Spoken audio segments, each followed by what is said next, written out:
গত ব্লগে তো আমি আপনাদের সাথে শেয়ার করেছিলাম যে আমি গোলাপগ্রাম গিয়েছিলাম, সাভার বিরুলিয়া বাজারের যে গোলাপগ্রাম ওখানে। তো ওখান থেকে প্রায় সন্ধ্যার দিকে আমরা আবার ব্যাক করি। তো ব্যাক করার সময় এই যে দেখেন সব মানুষজন যখন একসাথে ব্যাক করা শুরু করলো, এই জায়গাটার মধ্যে এমন পরিমাণ জ্যাম বেঁধে যায়, আমরা প্রায় 15 থেকে 20 মিনিটের মতো ওখানে জ্যামেই বসেছিলাম। আমরা যখন বিরুলিয়া বাজার পার হচ্ছিলাম তখন দেখলাম যে বিরুলিয়া বাজারের ওখানে আজকে হাট বাজার ছিল। আমার হাজব্যান্ড বললো যে বাসায় তো এমনিতেই সবজি বাজার লাগবে, তো তুমি একটু ওয়েট করো, তো আমি সবজি বাজারটা চট করে গিয়ে করে নিয়ে আসি। প্রায় অনেকক্ষণ বসে থেকে থেকে আমি প্রায় বোর হচ্ছিলাম, তো আমার প্রায় ক্ষুধাও লাগছিল, আর আশেপাশে খাবারের তেমন কিছু ছিল না। তো আমার হাজব্যান্ড খাবার খাওয়ার জন্য একটা ইন্টারেস্টিং জায়গায় আমাকে নিয়ে গেল। এটা হচ্ছে বিরুলিয়া যে ব্রিজটা এখন হয়েছে নতুন করে, ওই ব্রিজের পাশেই অনেক সুন্দর সুন্দর অনেকগুলো ফুডকার্টের মেলা এখানে বসেছে। মানে এটা ওয়ান কাইন্ড অফ একটা মেলার মতোই। আমার হাজব্যান্ড আমাকে বলল যে এই যে উত্তরা দিয়াবাড়িতে যে সুন্দর ফুডকার্টগুলা যে বসতো ওগুলো ওখানে আর এখন বসতে দেয় না, তো ওগুলাই এখন ট্রান্সফার হয়ে এই বিরুলিয়া ব্রিজের এখানে চলে আসছে। আর এই জায়গাটাতে আসার পর এত মানুষজন ছিল, এত গিঞ্জি ছিল, মানে এত মানুষজন কেন আসছে জানতে পারলাম যে এখানকার ছিট রুটি, চালের রুটি আর হাঁসের মাংস নাকি খুবই ফেমাস। মানে মানুষজন মূলত এখানে আসে হাঁসের মাংস আর হচ্ছে ছিট রুটি আর না হয় চালের রুটি খাওয়ার জন্য। তাছাড়াও কিন্তু এখানে হান্ডি বিফ, তারপর বিফ বুনা, কালা বুনা, এই সমস্ত সব কিছুই পাওয়া যাচ্ছিল। ওরা এরকম ইনস্ট্যান্ট চালের রুটি, তারপর চাপটি, ছিট রুটি সব কিছু এক পাশে তৈরি করছিল, আর আরেক পাশে এরকম হচ্ছে হাঁসের মাংসটা বারবার করে জাল দিচ্ছিল। তো বারবার করে জাল দেওয়াতে হচ্ছিল কি এটার গ্রেভিটা অনেক মজা লাগছিল, মানে মূলত এটাই হচ্ছে মেন বিশেষত্ব।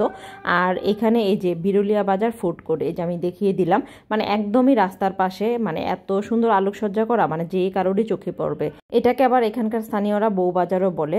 আর এই যে এই জায়গাটাতে শুধু যে হাঁসের মাংস, চালের রুটি পাওয়া যায় তা কিন্তু না। আমি পুরা এরিয়াটা ভিতরে গিয়ে ঘুরে ঘুরে দেখছিলাম যে আসলে এখানে মেনলি কি কি জিনিস পাওয়া যায়। দেখলাম যে এখানে পাওয়া যায় না হেন কোনো জিনিস নেই, একদম ফ্রাইড রাইস, চাইনিজ আইটেম থেকে শুরু করে ফুচকা, দোসা, তান্দুরি চা, গ্রিল, নান, চাপ, মানে সবকিছু মোটামুটি আপনি এখানে পেয়ে যাবেন।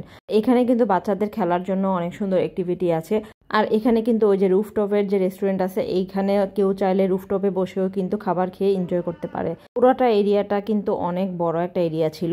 আমি উত্তরা দিয়াবাড়ির যে সেকশনটা ছিল, মানে যে সেক্টরটা ছিল ওখানে যে খাবারের ইয়াগুলা যে বসতো ওখানেও গিয়েছিলাম, বাট ওই এরিয়াটা আমার কাছে এত বড় লাগে নাই যতটা বড় আমার কাছে এই এরিয়াটা লেগেছে। আর শীতের সন্ধ্যায় আসলে দেখা যায় যে এরকম হাঁসের মাংস, তারপর চালের রুটি, বাপা পিঠা বা চিতই পিঠা খেতে কিন্তু খুব ভালোই লাগে।